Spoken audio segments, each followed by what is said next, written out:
On the defining standards area for modeling, consistency is everything. I've been thankfully I've worked at a couple places that went from a 2D to 3D environment, and what you'll end up finding is everybody has their own way of doing things, no matter what. And it's good to have meetings, maybe once a week or so, where the whole team can kind of come together and you can collaborate on how you want to go about doing models.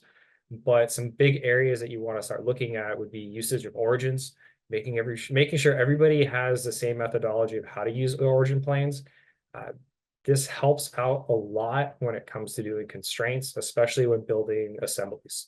If you're going to insert somebody else's part into your assembly, it's nice to know that it's all constrained the same way. Modeling tools kind of come to an agreement on how you want to model things, how you use sketches, extrusions, or you'll use extrusions every single day when it comes to doing 3D parts. Is the main way you create things, and also doing holes. Those are the three big areas that I find which you'll have the most variance. Some people like putting circles inside of a plate and using that for a hole. Some people like using center points. You kind of have to figure out what everybody wants to do in that front. And we can give you recommendations if you need it, but definitely start having these conversations around sketching, extrusions, and holes. The next thing that this kind of goes into is also creating assemblies. Start, really coming together and being consistent on how you do constraints, how you want to do your orientations, and then also creating design views.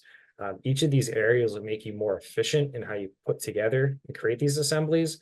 But also, if somebody's out of the office and you need to get something out, somebody else can go inside and work on your project and you know exactly how it works. They don't have to spend, a day figuring out how you put this thing together. Just these small areas will make you a lot more successful in moving from a 2D to 3D environment.